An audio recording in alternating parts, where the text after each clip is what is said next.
All right, guys. So in this video, I'm going to teach you how we're using dynamic sales assets to generate rapid growth for B2B companies, our partners, ourselves, and how we're using it to actually book anywhere from 20 to 30 to 40 qualified appointments every single month to increase close rates, reduce sales friction, and things like that. And how you can implement the same process when building dynamic sales assets to actually provide more value to your market, give them a reason why they should buy from you, and also create more differentiation from yourselves and your competitors. Okay, so who am I? My name is Keelan Lee. I'm the founder of NeonAcquisitions.com. I've personally generated in 2023 so far about $1 million in pipeline value in industries such as SaaS, tech, information technology, mergers and acquisitions, consulting, and even agency services. Today, I'm going to give you a framework that's helped me boost my sales processes and generate higher positive reply rates when it comes to cold emailing. You can see some screenshots on the screen here somewhere of some of the results we've been able to generate in 2023 so far. But enough of that. Let's get into the video. So most of you guys are probably just spamming and ramming cold emails with mediocre copy that that they saw on Facebook or Twitter or YouTube, some of their sales blog posts. You guys are just looking at these cold emails frameworks and you're just kind of copying them. It's a shame because while the scripts themselves aren't actually that bad, your foundations are usually not in place. At least this is the case when I talk to a lot of sales teams, a lot of sales leaders. A lot of them don't have the functional means to actually produce results. They think it comes down to the script or the software, but you need to have good foundations first. Imagine taking a professional race car driver, sticking him right into a 1982 Chevy Malibu that has 200 horsepower on a good day, right? Skill doesn't make up for lack of foundation. Doesn't matter how good you are at your thing or your skill, you need to have proper foundations in place to actually succeed, right? So most B2B ventures are usually looking for and desperately searching for A-tier talent. They're looking for the best of the best reps, but they're not giving them the actual infrastructure to succeed in the first place. So the market has sophisticated to a point where spamming cold emails to 5,000 people every month doesn't work at all. You can't just spam and ram cold emails all day long and expect results.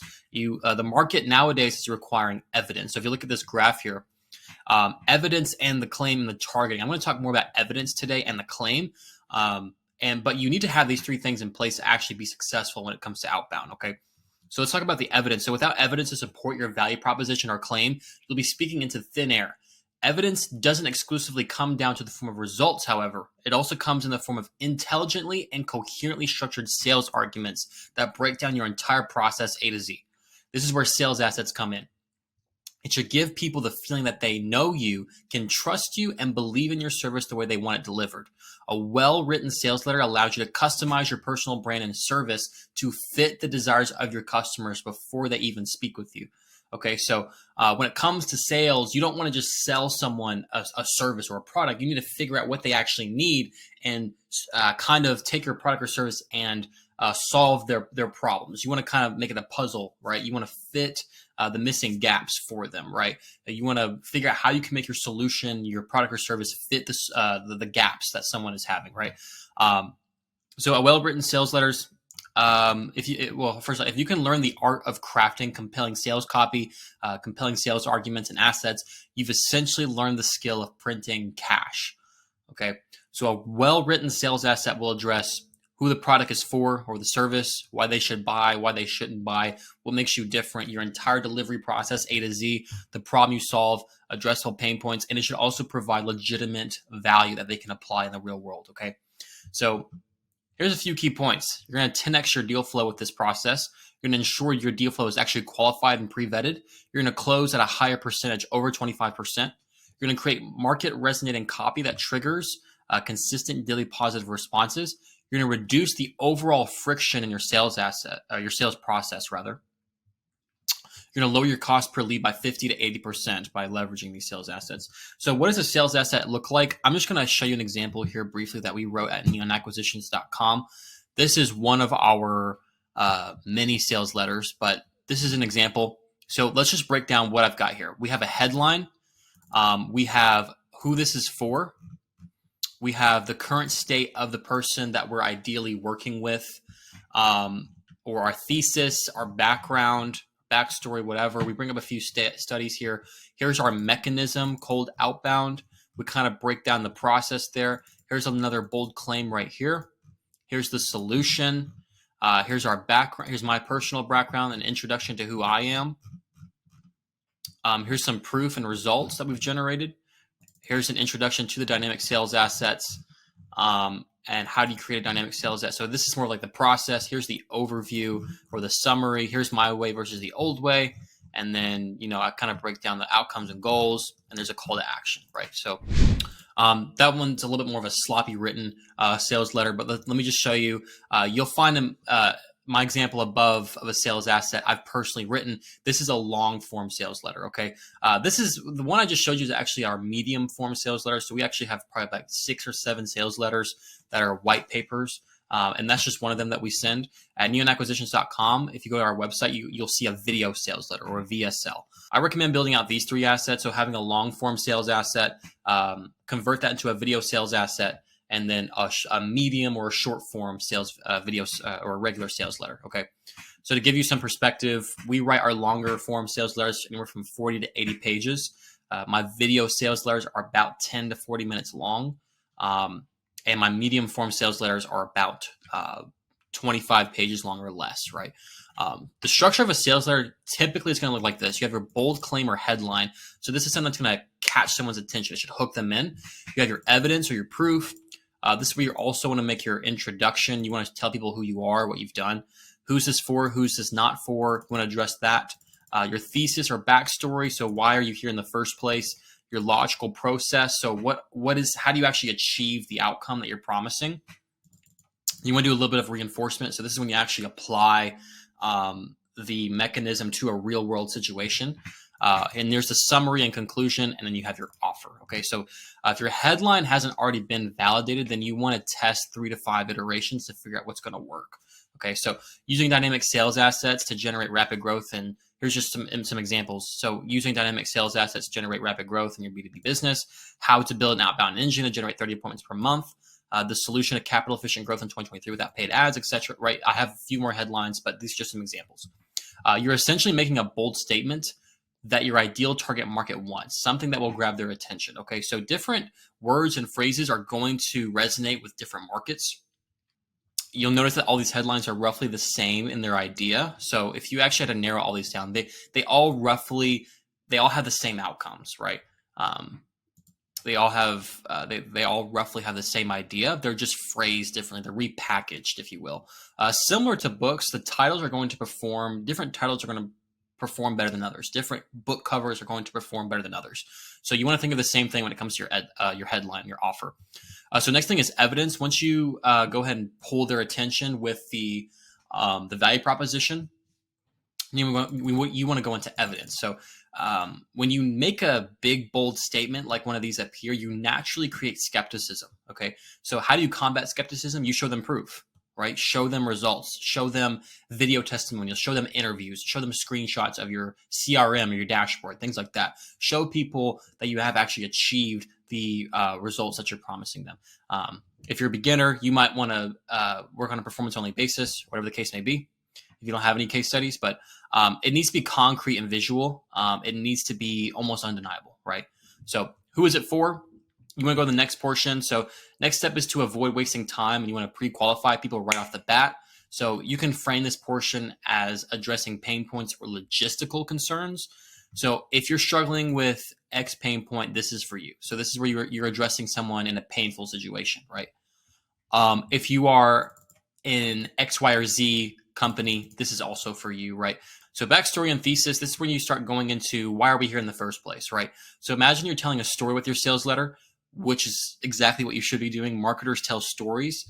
If you've ever read that book, set the scene for the problem you're solving and why it needs to be solved, right? Set the scene for maybe you experienced this thing personally and you were trying to figure out, this how to solve this problem, right? You kind of want to go on an arc, kind of a story as to how you were at this low point and you found a solution to get to this transformation, right? Or it can be a theoretical situation, right? So Just taking my sales letter as an example again, we talk about how RepView states that the average salary for an SDR is about $85,000 per year. And we talk about how VC-backed ventures are pouring cash and wasting cash. Sales reps don't have the ability to, they don't have the marketing tool belt to adapt to markets and be dynamic. We talk about the recession a little bit here as well. But the point is, I'm addressing these. I'm addressing these foundations, I guess. I'm addressing this thesis, this backstory, right? So these are the kind of things you can talk about. Your struggles, the pain points, or the points of failure, the process or the epiphany that you experienced, or that someone can experience, the transformation or the bridge from their painful situation to their dream transformation in the present day, right? So you don't have to follow this to an absolute T. You just want to present someone something that they're going to resonate with in terms of the backstory or their thesis, right? So the goal here is to build trust and rapport and authority.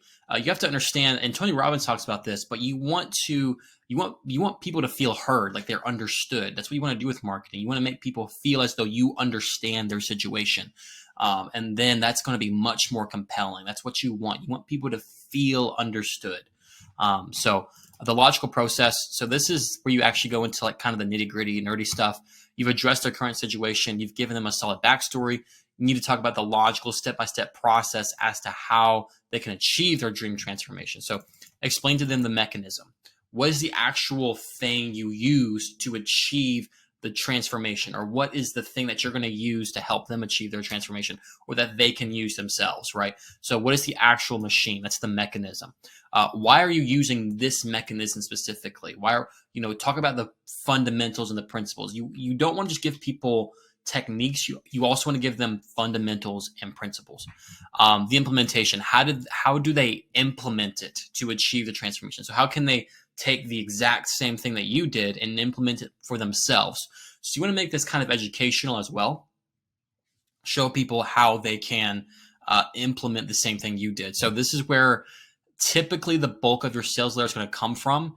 You need to give them actual value. You cannot gatekeep any information. You have to give away virtually everything you know. You can't look at information as it's scarce. You don't have to give away thousands of pages, but just give away a lot of valuable knowledge that's going to activate reciprocity. Okay. So you need to show them the process, why it works, how to implement it, and what's the purpose of it, right? So show them why other methods are inferior. This is something we talk about in our sales letters, why we don't do ads, and why we do cold outbound, right? They need to be sold on your mechanism and your process. They need to conceptualize and understand what it is that you actually do. You want to sell them on your method, right? So people don't buy things they don't understand as well. So make sure you make this very digestible, okay? So reinforcement, once you've addressed the mechanism and how your process works, you want to directly apply it to your case study or your case studies. You want to show them that you managed to use your process to fix a major problem for someone or for yourself, right? So just apply the mechanism and the information you're giving them and apply it to the real world. This is going to create some reinforcement. You're giving them tangible and quantifiable proof that your mechanism works. So you're not just giving them a mechanism, you're showing them in the real world that it actually worked, okay? So that's your goal here. Summary and conclusion. Conclude with a final idea. Address your thesis once more in a summarized fashion. You basically just want to remind them this is how you fix your current situation by using this mechanism, right? So remind them that this is the mechanism to achieve their dream transformation. Next, summarize your entire process in bullet points. Pretty straightforward. Just make it really digestible and readable. It usually looks like something like this. In summary, bullet 1, 2, and 3. And then you get to your offer. So now that you've broken everything down, you've given them the thesis, a background story, you've given them the mechanism, the process, the case study, you've given them everything. You want to actually sell the implementation. Remember, we're not selling information. We're selling a transformation based on the implementation, right? So first, you need to position your offer as a solution. However, most of the people reading that document don't have the time to implement it themselves. They might be cash rich and time poor, or if it's vice versa, then they're probably a beginner. and they don't have the expertise and the experience to actually implement this on their own, right? They can try, but if they want it done right and done fast, without wasting capital, they need your solution. That's kind of how you want to preface your offer. Here's how I structure my offers and my sales letters. I call out my ICP. So I basically go back to, who is this for, right? Present the value proposition. So again, basically going over the claim, the deliverables in the process. So what are they actually getting when they work with me? Who am I? All right. Just basically reinforcing the case studies, the results. Who am I? What's my experience? Things like that. Throw in some urgency. So for me, for example, we only work with 2 to 3, sometimes 4 people or partners per quarter, because we put a lot of time and attention into a partner. So that's one of our points of urgency and scarcity. Pain points addressed. So just readdress the pain points that they're struggling with, kind of reinforce those. You want to talk about the old way versus the new way. So the way that they can go with, or the way that's working right now, right? So talk about what's working, what they're doing right now. What's the old way? And then compare that to your way, right? So it, kind of puts it into perspective. Their transformation. So talk about, you talk about what they're getting, but what's the actual result you're going to achieve for them? And there's a call to action, right? So reminder that this is actually just a structure. This is not a set in stone method of building sales assets. It's just my approach to making them. You want to find your own voice, find what works for you. But you want to apply the same principles. Okay. You want to give your ideal customers a robust understanding of how they can solve their problems fast. Okay. So something that flexes your knowledge and expertise, something that assures your prospects that they can trust you. Okay. So, anyway, hopefully this video was helpful. Let me know if you guys have any questions. Leave a comment down below if we can help. If you want to work with us at our growth partnering firm, you can book a call in the link in the description. It might be in the comments. Just check that link, and then you can speak with us further if you'd like. But anyhow, hope you guys have a great rest of your day. Thank you so much for watching this video. I will see you guys in the next one.